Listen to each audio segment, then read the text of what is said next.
예, 오늘은 김건희 씨 녹취록 보도 파문에 대해서 도대체 국민의힘은 뭐 했나 이런 내용을 가지고 얘기를 좀 해보겠습니다. 서울 서부지법이 14일 날 국민의힘 엄밀히 말하면 김건희 씨가 MBC를 상대로 낸 방송금지 가처분 신청을 일부 인용함으로써 MBC 시사 프로그램인 스트레이트라는 시사 프로그램에서 16일 저녁 때 김 씨가 지난해 서울의 소리 소속 이명수 기자와 통화한 총 7시간 45분 분량의 녹음 파일 중에서 김 씨 관련 수사나 사생활, 언론사에 대한 불만 등을 제외한 일부를 공개했습니다. 이날 공개된 대화 내용은 이 기자가 어떤 사안이나 상황에 대해서 질문을 하고 김건희 씨가 답을 하는 취재 형식의 대화가 아니라 정말 친한 오누이가 어떤 상황에 대해서 사적 대화를 나누는 것처럼 대화의 격식이나 조심스러움이 전혀 없었습니다. 누가 보더라도 미디어 취재를 위한 것이라고 볼 수 없는 그런 통화 형식이었고 내용이었습니다. 더욱이 김건희 씨와 통화한 이명수 기자는 뉴스 리포터, 그러니까 그 취재 기자가 아닌 촬영 기자인 것으로 알려져서 촬영 기자가 6개월 동안 취재를 위해서 취재원과 밀접하게 접촉하고 통화했다는 것은 언론사 취재 관행이나 상식에도 전혀 맞지 않는 것이었습니다.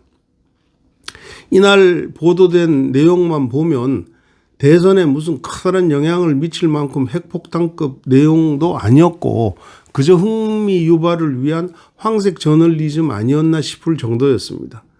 물론 김건희 씨가 방송금지 가처분 신청을 한 9개 분야의 발언 중에는 위험 수위를 넘는 발언도 있었지만 법원에서 가처분 일부 인용이 되어서 공개되지 않았습니다. 국민의힘 측과 보수 유튜버들은 소문난 잔치 먹을 거 없다면서 가슴을 쓸어내렸고 오히려 공격 모드로 돌아섰지만 이 같은 반응이 MBC나 서울의 소리를 자극해서 이 미공개 발언이 공개되면 실제로 백은종 대표가 지금 공개하고 있어요. 어떤 후폭풍이 일어날지는 아무도 장담을 할 수가 없습니다.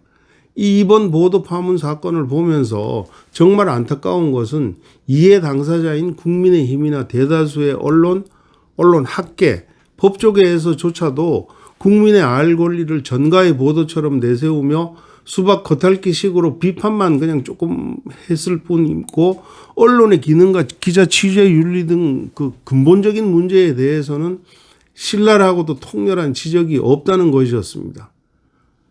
언론의 기능은 대중매체, 우리가 흔히 매스미디어라고 하는데 대중매체를 통해서 대중들, 독자나 시청자들에게 뉴스를 공정하고도 사실에 준하여 전달하는 보도의 기능과 뉴스를 서로 이렇게 공유함으로써 사회를 이끌어가는 계도의 기능을 가지고 있습니다. 체계가 갖추어진 대중매체의 경우에는 소위 말하는 게이트키핑 과정을 거쳐서 뉴스가 취재 보도가 됩니다.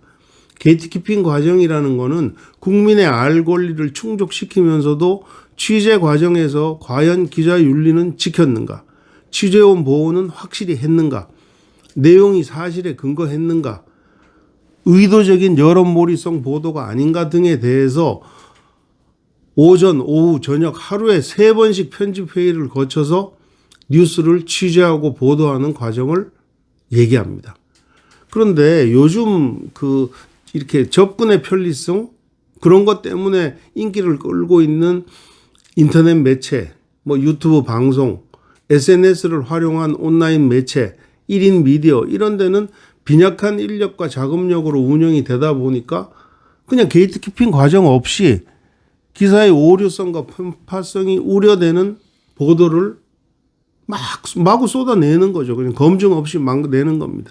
이번에 김건희 씨와 52차례에 걸쳐서 7시간 45분 동안 통화한 서울의 소리라는 매체도 2009년도에 등록한 인터넷 매체예요. 그리고 유튜브 방송도 운영하고 있습니다. 구독자가 62만 명인데 이 매체는 친여 진보 성향의 매체로 응징 언론, 응징한다는 응징 언론을 표방하면서 보수 진영을 비판하는 보도를 주로 해오던 그런 매체입니다. 이 매체를 운영 중인 그 백은종 대표는 14일 날 주진우 씨가 진행하는 KBS 1라디오에 출연해서 나는 공익을 위해서 언론을 운영하고 있다. 월급 한 푼도 안 받는다. 이번에 김건희 씨를 취재한 이명수 기자도 7년간 봉사했는데 요즘 와서 활동비 등 봉급을 좀 주고 있다. 그 MBC에 녹취록을 준 거는 보다 많이 알리기 위해서 영향력이 큰 메이저 언론에서 보도하기를 원했고 만약에 각 언론사가 녹취록을 달라 그러면 다 주겠다. KBS, SBS, TV조선, 채널A 포함해서 대형 매체들이 보도를 하겠다고 약속만 하면 다 주겠다고 얘기했습니다. 대형 매체, 우리가 흔히 얘기하는 메이저 언론, 군소 매체, 마이너 언론이든 기자는 취재윤리 강령을 지켜야 한다는 것은 불문가지입니다. 물어보나 마나죠. 한국기자협회의 기자윤리 강령에 따르면 기자는 공정보도, 정당한 정보 수집, 올바른 정보 사용, 취재원 보호 등 10가지의 윤리 강령을 지키도록 되어 있습니다. 취재는 반드시 보도를 목적으로 해야 되고 그 취재한 자사 매체에 공정하게 보도하고 취재원 보호 등을 원칙으로 하는데 이번 김건희 씨 녹취록 사건은 정상적인 취재 보도 과정이라고 설명하기는 어렵고 다분히 여론 호도를 위한 기획 취재였고 국민의 알 권리를 빙자한 취재 사기임에 틀림없어 보입니다.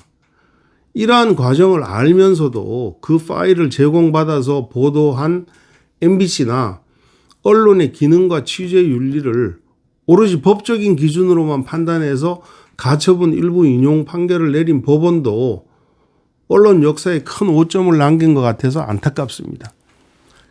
그런데 진짜 더욱더 안타까운 것은 국민의힘 선거대책본부의 대응입니다.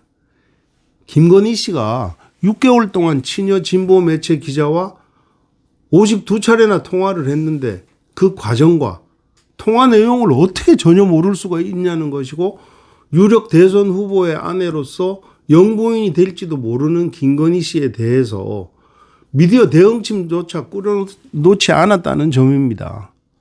아무리 사소하고 아무리 사적인 얘기를 한다 하더라도 뉴스의 7가지 요건에 해당하는 저명성이라는 면에서 핵폭탄급 뉴스가 될 수 있다는 것은 언론사 입사 준비를 하는 사람이거나 신방과 학생이거나 언론사 기자들은 다 아는 너무나 기초적인 상식입니다. 국민의힘 선대위 관계자 중에 얼마나 많은 언론인들이 포진하고 전현직 언론인들이 포진하고 있는데 이런 기초적인 대응조차도 못했다니 한심하다는 생각밖에 안 듭니다.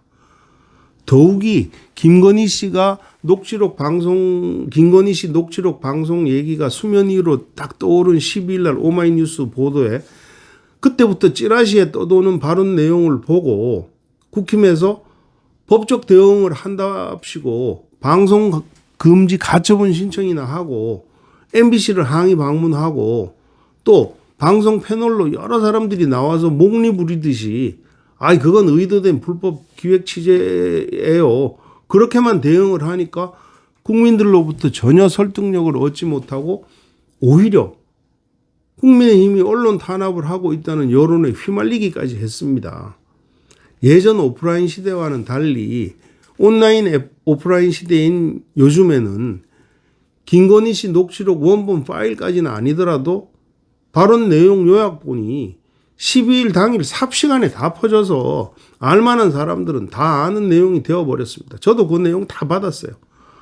근데 그런데도 서울의 소리라는 매체의 성격과 응징 언론을 표명을 하면서 매체를 운영 중인 그 백은종 대표가 도대체 어떤 성향의 보도를 해왔는가를 포털 사이트에 들어가서 검색 1시간이면 파악이 가능하고 유튜브에 가서 서울의 소리 방송 보면 금방 알 겁니다. 근데 그런 매체에서 왜 영부인 후보에게 접근했는가 하는 그런 이유는 초등학생도 알만할 텐데 방송의 패널로 나왔던 국민의힘 공보단장이 이런 얘기를 합니다. 서울의 소리가 언론사인지 유튜브인지는 잘 모르겠지만 불법 기획 취재를 한 거는 확실하니까 우리가 가처분 신청도 할 수밖에 없었다. 라고 발언을 합니다. 이런 발언을 하니까 국민들로부터 외면받을 수밖에 없었던 것입니다. 결국 이번 사태는 취재 윤리를 저버린 언론의 비도덕적 취재 행태와 언론 대응에 미숙하기 그지없는 국힘 선대본이 만들어낸 합작품이라고밖에 할 수 없습니다. 국민의힘 선대본은 누구를 탓하거나 핑계대지 말고 모든 것이 자업자득이라는 것을 정말 깨닫고 지금부터라도 후보와 후보 배우자에 대한 언론 대응에 만전을 기해야 할 것입니다. 지금까지 살아온 제 인생의 절반 이상을 제가 언론에서 보냈는데요.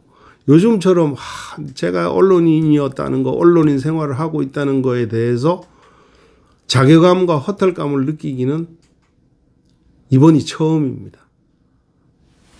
이상입니다.